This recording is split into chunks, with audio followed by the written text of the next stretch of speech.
I'd always wanted to have a race car and have a bit of a race team and go and have some fun off-road racing.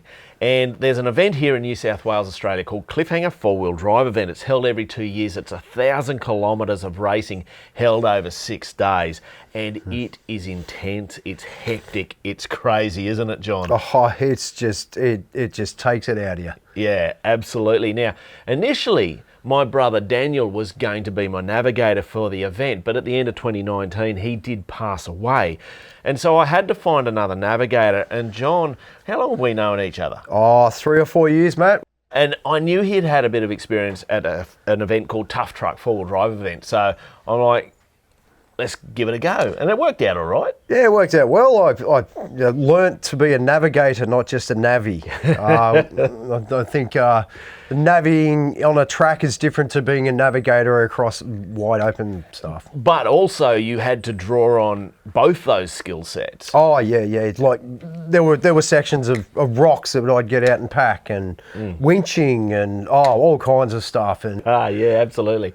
So in this video, we're going to have a chat about what it was like to race the 2021 Cliffhanger 4-Wheel Drive event, how we went, did we win, did we lose, whatever and all that. But we're just going to have a bunch of fun sharing that story with you in this video. I got to the event on the Wednesday. The event starts on the Sunday, and we did a bit of testing and tuning. We started having a problem, eh, John? Oh, we did. One thing we weren't sort of prepared for was a bit of a minor overheating issue. Yeah, which turned out, long story short, it turned out that when I'd done some modifications to the heating system or the cooling system in the race car, I'd blanked off a pipe that I shouldn't have blanked off. Yeah. So big shout out to Dave from DFI. He solved that one for us. So once we got that all resolved and the car was actually performing really well, we went out on the track and we were just doing some speed work and just trying to feel the car out and get to know it a little bit, because we didn't know it, did we? Actually, mate, get to know each other a fair bit in the car as well, mate. Yeah, that is true. So we went out onto the test track and had a heap of fun. The car was performing great. And now it's starting to get to that pointy end where we have actually got to turn up at a start line. So let's explain a couple of our roles. Now, my role, I'm the driver. I just sit there and steer. But John's mentioned a couple of times already the Navi and the Navigator. And so, John, tell us a little bit about what those two roles are. Yeah, okay. So being a navigator, that way it's a lot different to being a navvy.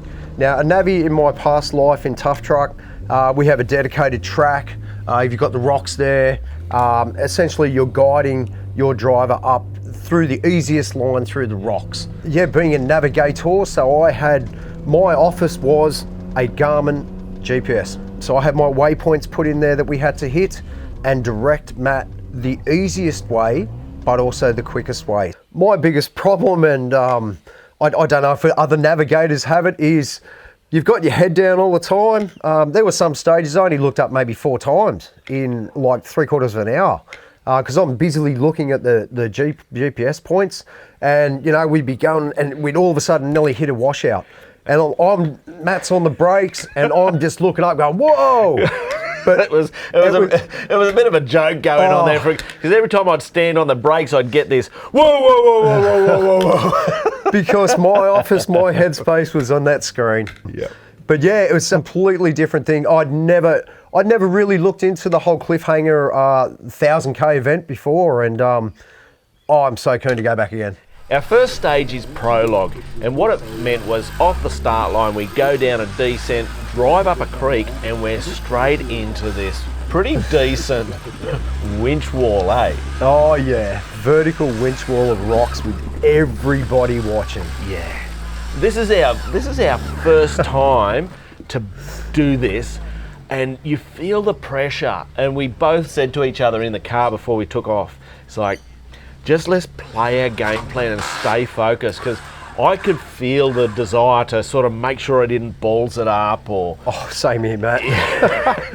And everybody's watching you, but you know what? We absolutely smashed it, eh? I reckon we did, mate. Yep. That was something that everything worked well. The winch was just on song. Your driving was on song. Everything worked for us. And yeah, we disappeared up the hill a lot faster than some of the big boys. Yeah, well, that's because they got too much horsepower. We don't have that problem. But, it was about just having our game plan and just trying to stay focused. And I think for me, I felt a real sense of relief, actually, once we disappeared over the ridge and we're out there and it was just you and I in the car. It's like, pressure off. We can just sort of get down and do the job now. Yep. And that was it 19 waypoints, just pick them off, pick them off, pick them off. And we started to find our rhythm, and that was pretty cool. Then we dialed into that night. We had our first night stage, and that was our first chance to really have a crack at this. How long were we racing that night? Oh, gee, I think it was 3 hours or so. Something like that. Yeah, it felt like forever. And it's just full on. And there was a moment there which honestly terrified both of us. Do you remember it? Oh, yes. Yeah. Yes. So the waypoint says you've got to go up over this ridge and you're going to come to the pits. Well, something had happened, and we don't to this day know actually what had happened, but the pit area was in the wrong spot. So we've come over this ridge at probably 30, 40k an hour. We could see a vehicle there.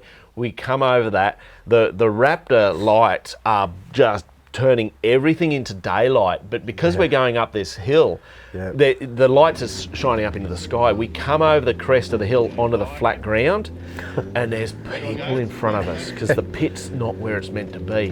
What are all these cars doing here? Friggin' heck. We lost it, didn't we? Got so scared. Because in that moment you think you've made the mistake. Oh yeah. It seemed a lot like a navigational error. That was bad. That was so bad. Not pitting. But what did you think, John, about that whole nighttime experience where you're out there by yourself? Oh, Matt, that was something else, because we started sort of towards the sort of mid to end of the field. Little guys on 35s, had all the big Ultra 4s and the winch trucks all go out, and they were it was dust, blinding dust. No one turns their lights down either, guys. It's just in your face. Whatever they got, they're throwing it at you. There was that one Ultra 4, the orange one. Orange Ultra 4, yeah. And I don't think he knew it, but he had his reverse light on, and it's this monster spotlight. Yeah, it was blinding. Was it deliberate? Face. I don't know, but we went past him, Matt. Yeah. So that was pretty crazy. We got a puncture on that stage. We did. That was our first puncture, which, look, in that country, it's not surprising. But yeah, we copped that, and we changed that pretty quick. And then we got lost in that gully. Remember that? Gully. We weren't the only ones that got lost in the gully. We come across this massive big washout gully, and essentially you try to head upstream from them to the start of the gully, and this was just like a never-ending labyrinth of gully. and it's like what, a meter to 2-3 meters deep in places. So we got into it at one point and we couldn't get out. We're just driving along this gully trying to find a way of how do you get out of here? Because we had to be on the other side of it. Yeah. Anyway, we managed to unravel that. And at the end of the night, we actually placed pretty good. I think we were 15th or 16th across the finish line. Yeah. Out of the total field of 50 cars. Yeah, a lot of the big boys. That was something else, wasn't it? Yeah. Like the way we approached every day as well. And what was it, Matt? We are doing a ordinary thing. Oh, that's right. On an extraordinary day. Yeah, that's right. That was Chris Hummer gave me that advice, because Chris Hummer is a very, very experienced racer in this space, and I was talking to him prior to the event. I was quite nervous about it all, and I said to him, Chris, what advice would you give around approaching this? Because I'm sort of peeking out. And he said some advice that was given to him was exactly that. You're doing an ordinary thing on an extraordinary day. Yep. And so we used to say that before on the start line. It's going to be like every day, every stage. for us to go to Cliffhanger was all about just doing our own race. We weren't worried about winning. We weren't worried about placing. We wanted to start and finish every stage. That was our goal, and to have a really good time as a crew. Yeah. Like we had, a whole bunch of mates as well supporting us in the pits and stuff. And that's all we wanted to do. Like this whole thing was about building a team, which we did, and by the time we finished, mate, what a great bunch of guys. We were tight. We're tight. You wouldn't even have to talk to other guys. It would just happen. Yeah, it's like we'd come in from racing. Connor and his team of guys would just hook in and do the mechanical stuff and solve the problems, and that's what we needed. That way we could hobnob and be like important race car team people stuff, Like You just went to bed. Anyway, what was pretty cool was actually at presentation, we won it. Oh, Boom! yeah. That's right. We actually won our class, Super Tourer class, which was humbling, unexpected, and because, to be honest, I thought some of the other guys out there were... Oh, yeah. Especially, is it Jake from Matchbox Racing and their little Suzuki? Mr. Sierra. Consistent. I was like... Yeah. I knew we probably beat him on one or two stages here and there, but I honestly thought they were doing better than us. Oh, same here. So, so big hats off to those guys, because they're in a little Suzuki Sierra or Samurai, you might know it as. When we got in from the night stage, we naturally had to do a whole heap of car prep and just check everything out. And that kept us busy for a little bit. Well, kept the other guys busy. And I think we all got to bed about 2 in the morning. Yeah, it was about 2, Matt. Yeah, it was pretty late. But that's just how it rolls out there at Cliffhanger. You just run on adrenaline. And then the next morning was actually the biggest day of the Cliffhanger event. And it's 150 kilometres of navigation. Now, that's worked out based on point to point of the waypoints.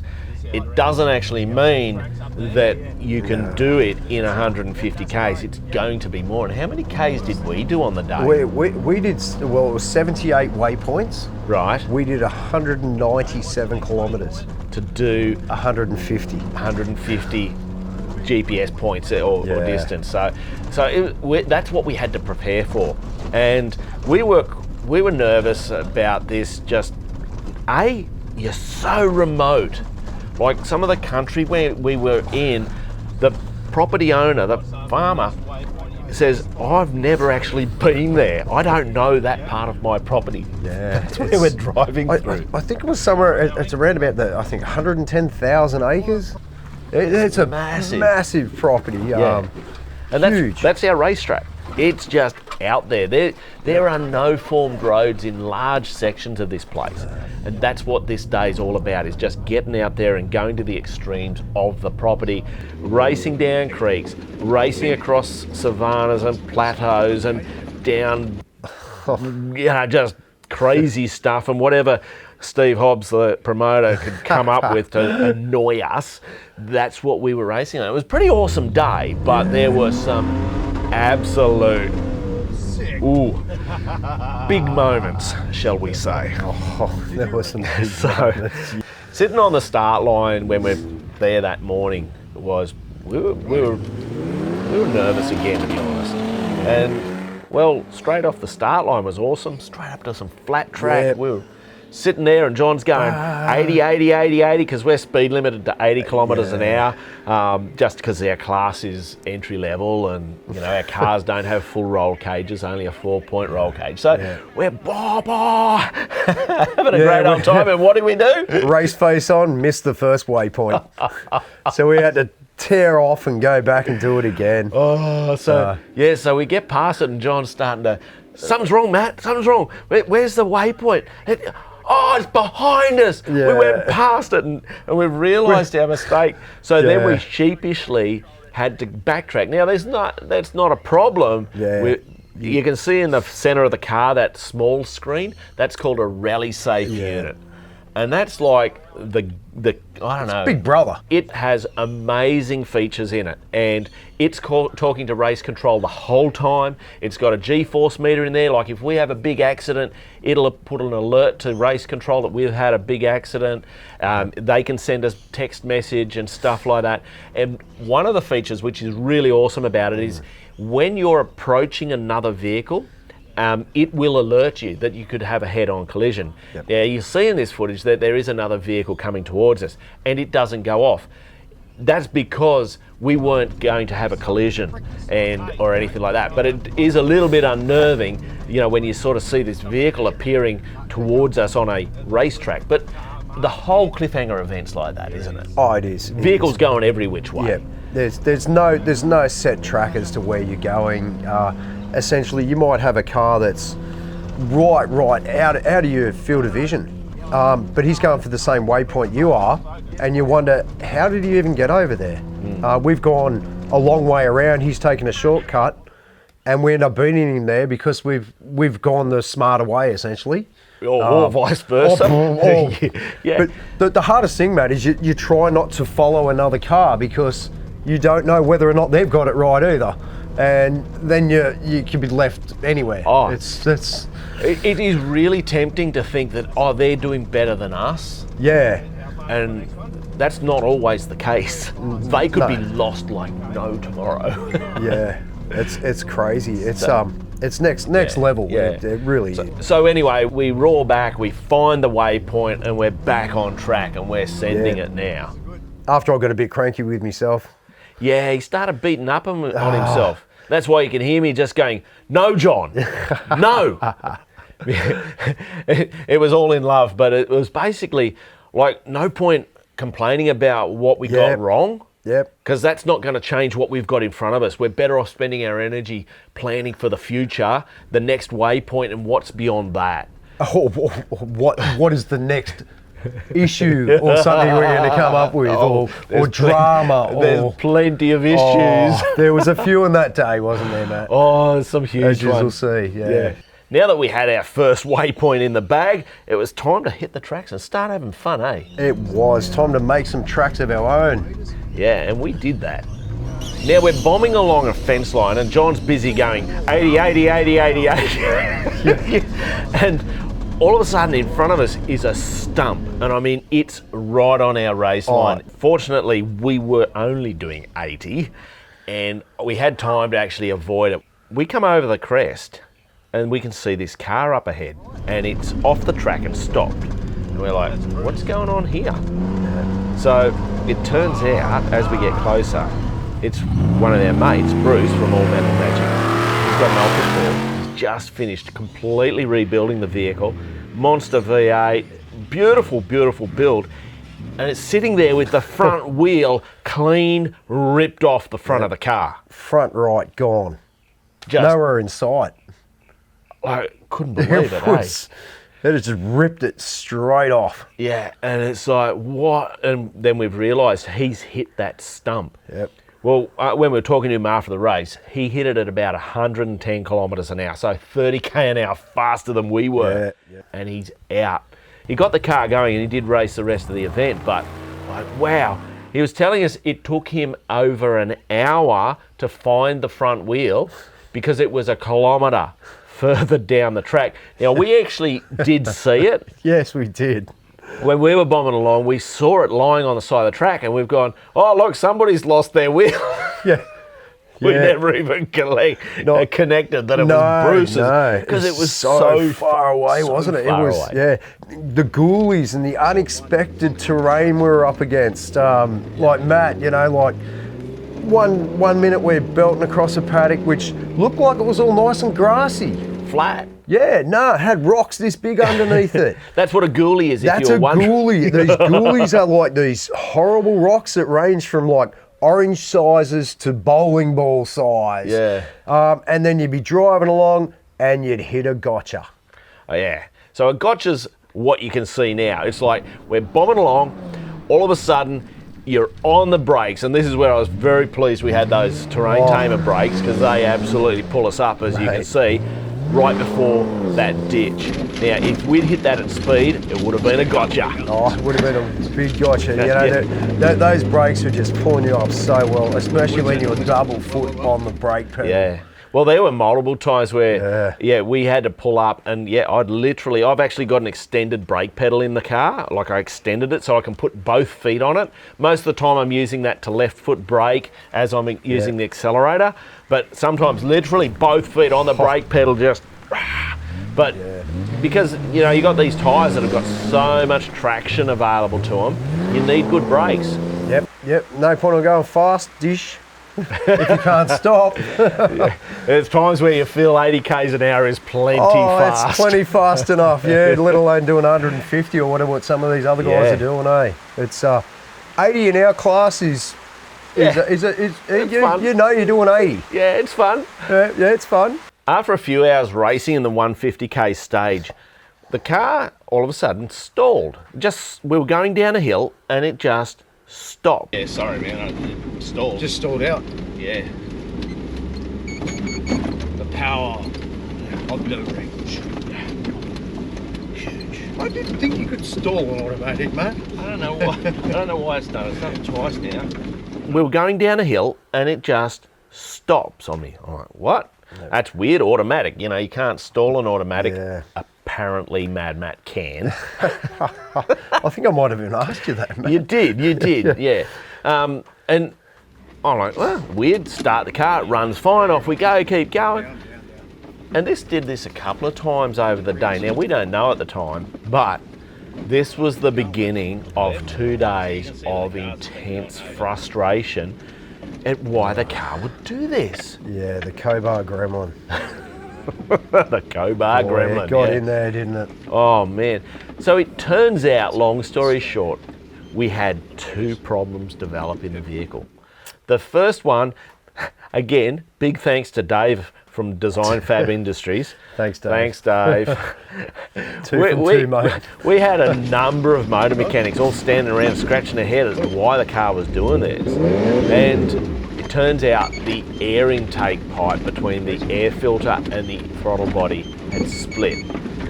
I'm like, such an obvious thing. I should have known that. We're all just slapping our heads going, we all, like so many of us were like, should have even checked that. It's so simple and we all missed it, but Dave got it. So yeah, thanks Dave. Mate, even as a parts guy, as you know I do for a living, it had split right in the corrugated section of the pipe. Yeah, common problem. Rookie mistake, super common. Super common problem. Super common And issue with the 1FZ. It took us over a day to resolve that one. And So a lot of cleaning of embarrassing. earths and, Yeah. and But fuel pump changes and But here was the thing.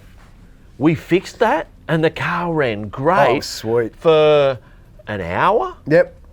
Then the same problem started again. The car just stop. Yep. Start, run, fine. It might run good for 10 minutes, might run good for an hour, might run good for a second. And we're like, what's going on with this thing? Yep. And like, we're just tearing our hair out. No, well, actually, I'd already done that years before. They know how to tear out here. It turned out there's a component in the ignition system called the igniter. It's part of the coil system, and it failed. Now, I've owned multiple 80 series, and they do fail occasionally, but it is one of those components that is very, very rare to fail. And it failed. And it was basically breaking down in some way and shutting off the ignition system every so often, and that was our problem. Restart the car and it would fire back up and then shut it down. Well, anyway, we fixed that and we were back on the road. But that was over 2 days to resolve that. So we drove the rest of the 150k stage with this intermittent problem at this point in time where she'd just stop on us. Little did we know that was not going to be the end of it. Yeah. So we're bombing along, having a great old time, and we come to this turn where we've got to make a sharp right turn into a creek, and there's this tree on the right-hand side. And we smack the light bar, the Raptor light bar over the top of the windscreen. We smack it. Whoa. I didn't want to get out. No, you can hear both of us just going, whoa! Oh, have we ripped it off the roof? Yeah, I thought we had. I thought it was in the back. Yeah, I thought it was. I could just imagine Yeah, like one of yeah, the mounts on and this thing just flailing around. Yeah, yeah. Nah, Nah, perfect. absolutely beautiful. Not even a mark on Not it. even a scratch, mate. It's early afternoon and we've been racing for quite some hours now. We're both starting to get fatigued. And Yeah. right here is a moment where it's just a circus. We are making so many dumb mistakes. Oh, yeah. So what I learnt along the way with any of the big brand GPS systems is when you start to zoom in. So when we get close to a waypoint, I'd zoom in close to about an 8 metre away screen. So you're zooming in to try and find that waypoint. Our rally safe would give us a location of about 20 metres out, and then at 10 metres out, it would give us a waypoint acquired. Yep. So when you zoom in on one of the bigger branded GPSs, it changes it from course up, so the way that you're normally heading on the GPS, to north up. So you might be facing south, so it will flip the whole entire map upside down. So then with the fatigue that we already have because you're watching that and everything else that's going on and trying to tell this guy where to go, literally, it would flip it upside down and you'd start to get confused as left or right, and whereas with course up it was right and left was left. So here we are just driving around wasting a bit of time. Yeah. And you can hear us saying, it's over to our right. And what do? We We're drive driving left. to the left. Like, go figure. I don't know, Matt, but once again, and that was also a tricky waypoint too. Well, not if you followed the instructions, which were go through the fence at the waypoint, which is to our right. Like, we can see the fence, but oh no. So we'd been going along for a bit now, and we're both actually busting for a pee. But it's like, no, we can hang on until we have to stop. Well, we get into this creek, and it's just too much. It's like, the bumps are starting to hurt us. So we just pull up for a stop. Yeah. Now, I jump out and go to the back of the car because there's no GoPros back there. Yeah, okay. Right out, yeah. But, a minute later. Oh, mate, I was the problem was, Matt, because we were racing with air conditioning on, we were keeping up the electrolytes and the water and the thinking we're going to dehydrate, we need to keep, but we weren't using any because we weren't really sweating. So we were working hard, but in a nice cool environment. Yeah, but there was actually a legitimate reason for the AC, and that was fatigue management. And by having the air conditioning, you were a lot cooler in your race suit. You didn't suck as much dust and all of that. And so you could work better for longer. And that's literally why I left the air conditioning in the race car. I always get a bit nervous around water because you just can't see what the terrain is under the surface of the water. So this is our first bit of water that we pretty much have to travel through. Now, I'm a little nervous, but I kind of suspect it's not too deep, so in we go. And hey, that was fine, John. Yeah. But after that, hey, we just continued on, and it was much of the same old, collect a stick on the bonnet of the car for a little bit, climb up another rocky outcrop, and this footage doesn't really show you how steep that little rock climb is, but it was pretty steep. There's so many subtleties in the navigation of Cliffhanger. And right now, we got ourselves caught out. There was a gate, and we don't know if we read the notes wrong or what happened, but we end up on the wrong side of the fence, heading the right direction. So everything on the GPS says you're doing the right thing. Yep. Except we get to the corner of the paddock, and it's like the paddock goes this way and the fence goes that way, and we need to be there. And it's like, we've just done about 5 kilometres. So to go back to that gate was 5 Ks that way, then 5 Ks. We would do 15 kilometres, and it's like, that wouldn't help us. So we're we're going, well, maybe we can find a way across this fence. So we start travelling along this fence, and there'd been one or two other cars through there, right? Yep. So we weren't the only people to get caught by this little one. But it could be you're the right one and everybody else has got caught out. Exactly. You don't know. You don't know. So we start to get pretty sure that we've stuffed up here. Oh, yeah. And it's like, how can we get across this fence? Now, we're not going to go and run over the farmer's fence. That would just, like, I'm not there to, we're not going to play that game. No. But can we be creative? Well, yes, we can. Oh, we were, Matt. So we decide to drive down this little creek and blow us down. There's the bottom of the fence, just touching the Oricom aerial. Like, there's the aerial, there's the fence. Yep. We can get under this thing. We got under it. We're back on track. back to where we had to be. Now, we'd had some terrain.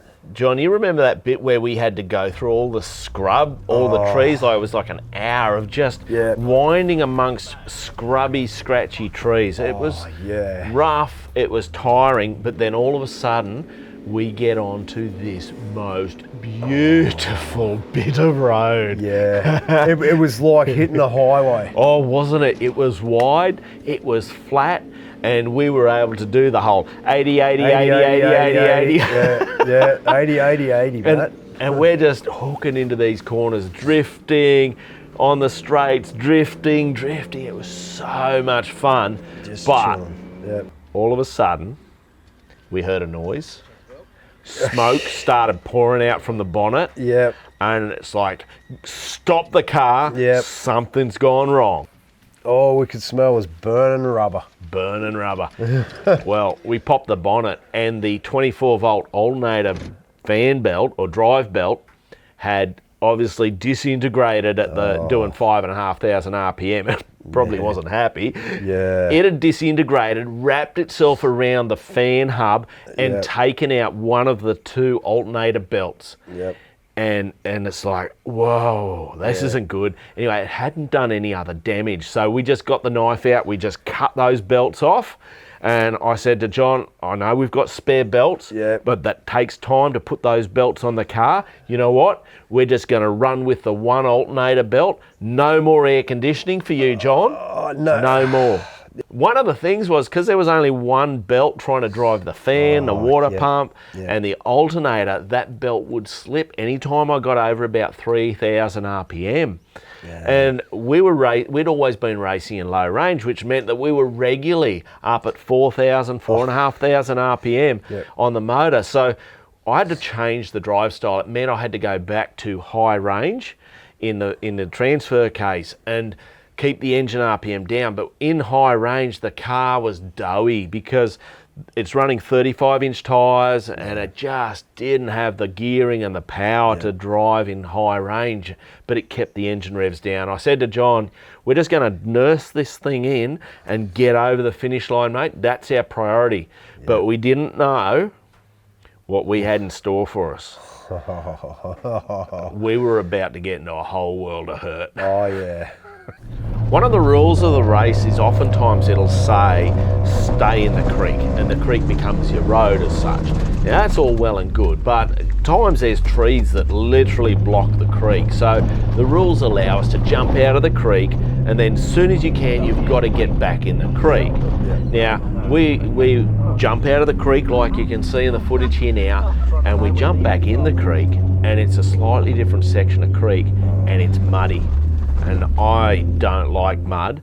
And I don't like mud when vehicles with big V8s and 40-inch tyres have gone through in front of me. Yeah, it was something else, wasn't it, Matt? Oh, my heart sunk because I'm there on little 35-inch tyres going,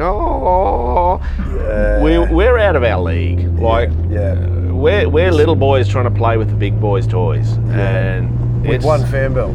With one fan belt, exactly. So we come to this point and it's just a mud run in front of us and there's no way for us to get out of the creek. We're not really allowed to. It's like, what do we do? I just thought to myself, you know what? Low range, forget the fan belt. If we throw it, we'll have to stop and change it. But I'm just going full noise. So we sent it. Yeah, lockers on and full send. It was awesome. Yeah, there was no way.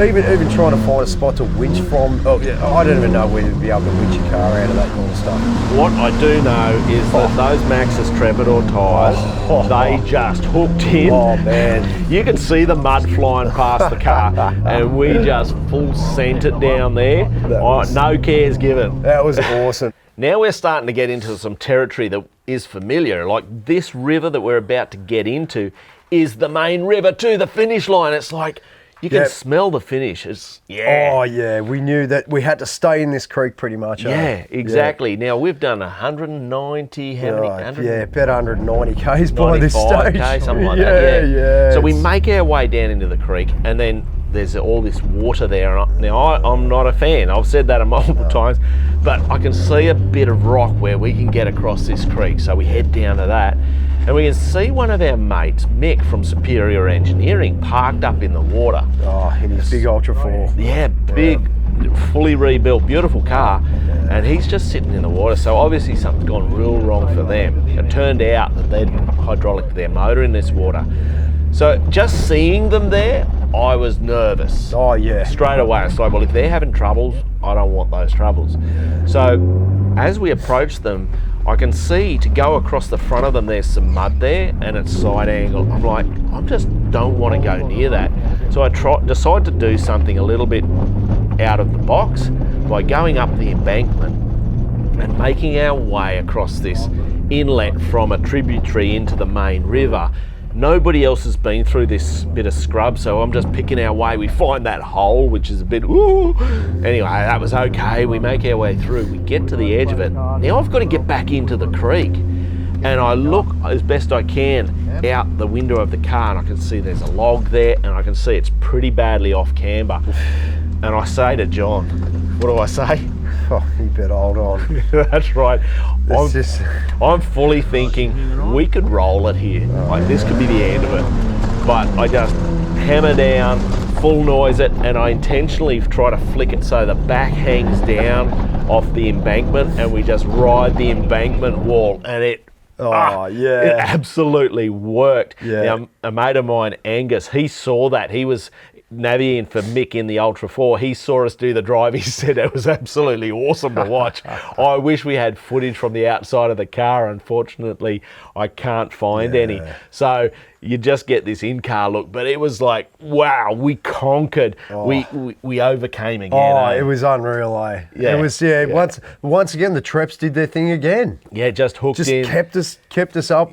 So now we're in the creek bed. It's like the finish line is just around that corner. Oh, you can literally see the finish Yeah, line. we can see Yeah. cars down Yeah. there, people hanging out at the finish line. It's like, so I'm like, yes, so I'm hammer down, full noise, just, I don't care about that fan belt no more. I don't No. care if it comes off. Yeah. We're going to make Yeah. the finish line.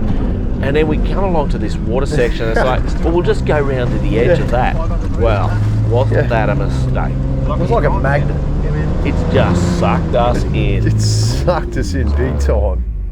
full bogged. Full 35 gone. Yeah, under the mud, Gone. just stops. Stop dead. We're right on the finish lines. Yeah.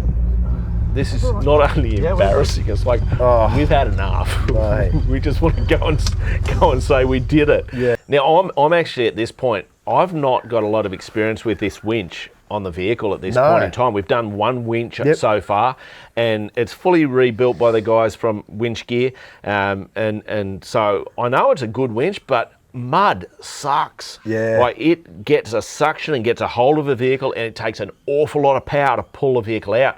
So I'm actually wondering whether we're going to be in real trouble and have to even do a double line pull. Yeah, to get enough or power. even to stop it from, because we were pulling off on an angle, you know, whether it was all going to bunch up onto one side, being such a long winch pull as well. Yeah, absolutely.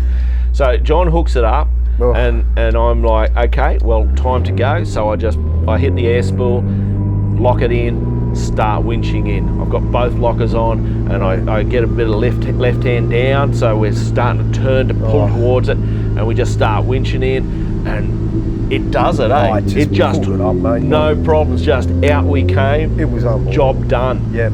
All right. So now I said to John, well, I don't care about packing the winch up. Just get the gear, get in the car. So Pulled it all together, threw it in the cab, Yeah, we just buckled in. It's like, Oh, get the harnesses on, yeah, off well, we that go, come finish on. line. We can see the finish line, mate. We were there, mate. there was one of our mates, Alex Bowley, from AB's Off-Road. Yeah. He's run from the finish line up to the Yeah, car to yeah. video it for one of his Oh, videos. man. So if I find that video, I'll link it in this video as well, so you can watch that. That was But- unreal. But yeah, finally we're out, and it's like, surely we can make the finish line now. Yes, we can. Yeah. It was like, we did it, man. Bam, epic day, conquered. Massive day. That was just, It was something else, eh? it was. It's really hard to get that amount of bum time in a seat. You get at Cliffhanger, you get so much seat time mate. doing the stuff that you love doing. Yep. And that's why I love it, and that's why I can't wait for the next one. But Oh, mate, yep. what a day it was just to get out there and conquer so many challenges, Oh. just land in your lap.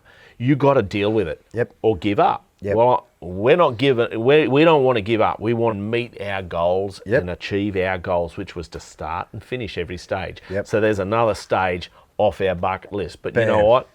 There was another 19 stages to go man, that it was- week. Yeah, it was 22 stages all up, Yeah, and 1,000 kilometres of that sort of racing, and that's day 2. and out of that's day 6. 2. It was pretty awesome. Yeah. Anyway, guys, look, I hope you've appreciated the journey and enjoyed the story and enjoyed some of the shenanigans that we got up to at Cliffhanger. Anyway, guys, I'm Mad Matt, and that's John. Stay safe Stay on the safe trails. on it, and even when there aren't trails.